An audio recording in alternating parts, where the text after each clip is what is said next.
सुंदरकांड, लंका कांड, इन्हें उत्तर कांड कर केवल अगर चर्चा है केवल श्री राम जी से संबंधित ही चर्चा है कि भय प्रगट कृपाला दीन दयाला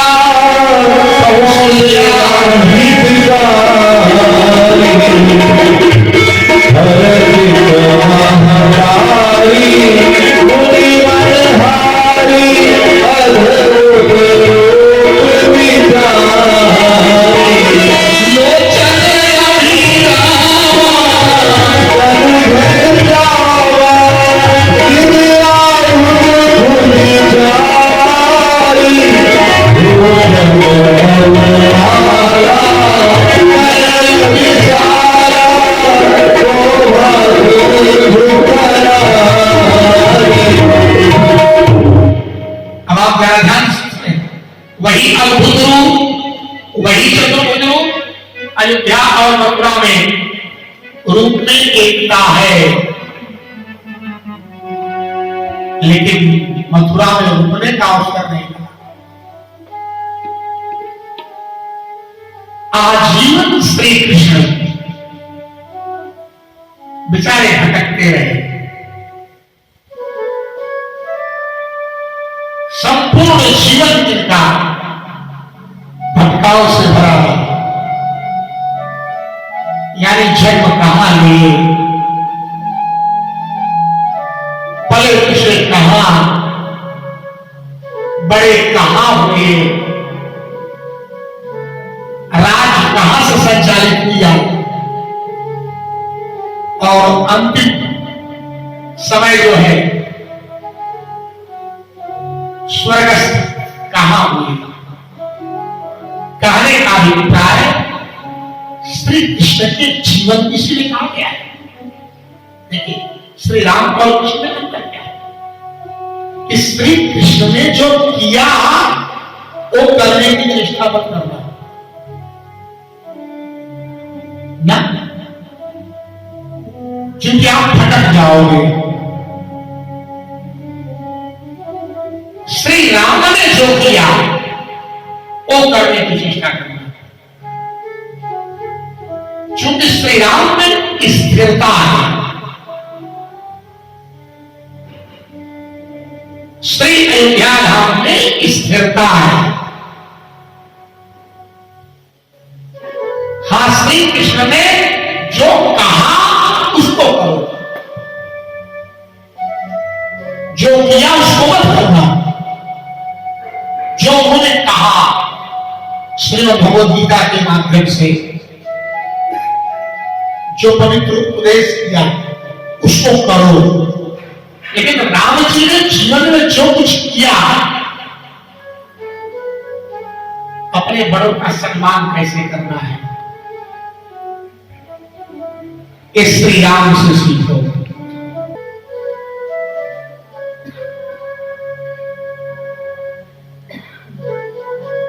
मेरे प्यारे, श्री राम का जीवन एक आदर्श जीवन था। जिस भी पक्ष को श्री राम ने पकड़ा, मानवीय लीला में उसको फलीभाग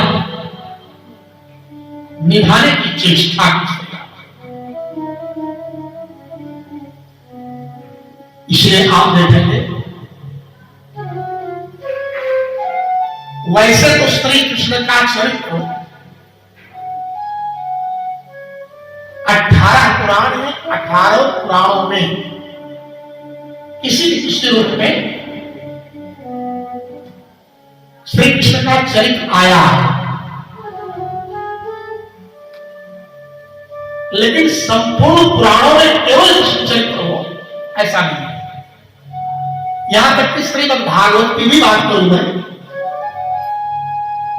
तो श्रीमद् भागवत के भी प्रथम स्कंद में श्री कृष्ण की कुछ चर्चाएं हैं।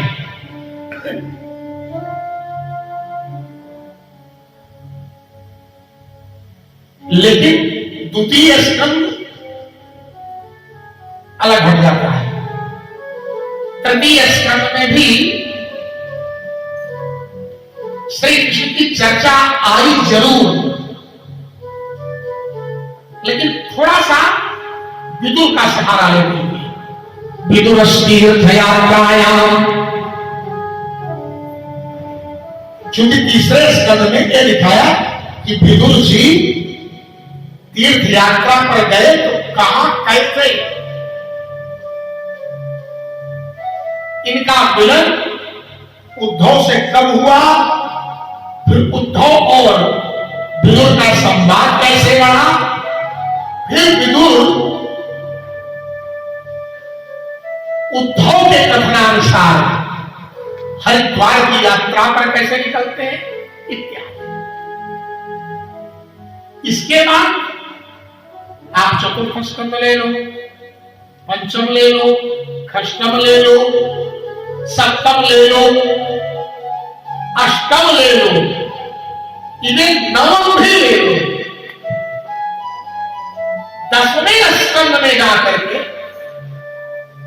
श्री कृष्ण का चरित्र प्रारंभ होता है।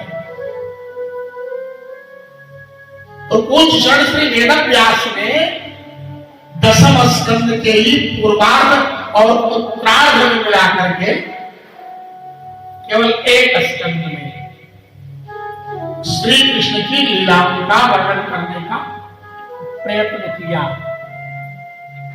11वां स्कंद और 12वां स्कंद फिर भी अज्ञानी उपदेशों से भरा पड़ा है,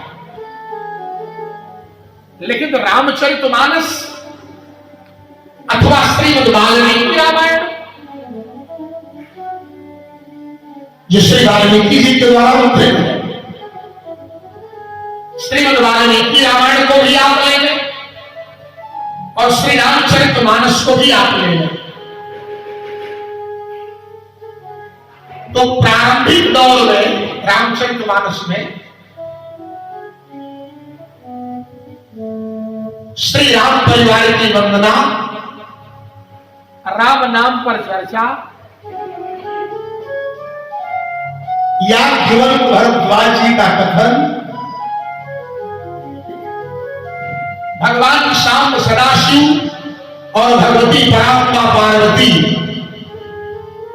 का मंगलमय चरित्र और चरित्र के साथ साथ श्री भगवती परात्मा पार्वती के द्वारा भगवान शंकर के समक्ष अनेकानेक प्रश्नों को प्रस्तुत करना। लाभ क्यों न लगाया, बचपन से लेकर के बुढ़ापे तक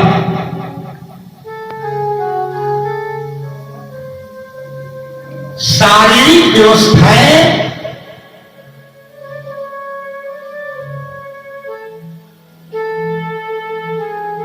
ये बदलती चली जाती है।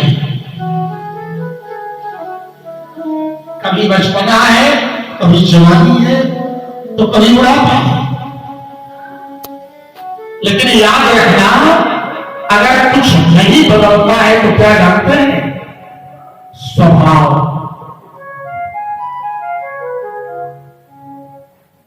जिस स्वभाव को लेकर के आप जन्म लेते हो, आपके अंतिम चरण तक वह स्वभाव आपका पीछा पकड़ेगा। रामायण जी में यहां तक बताया गया कि जीवन ही नहीं, मरने के बाद भी ये स्वभाव पीछा रहेगा।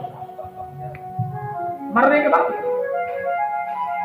कोई दूसरा शरीर भी मिल जाए तो स्वभाव अपना काम वहां भी करता है।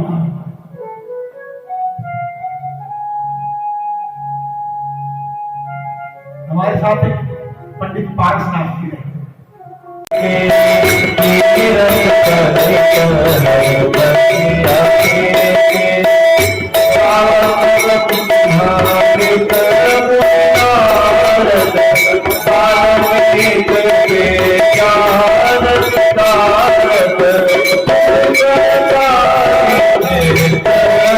Bye.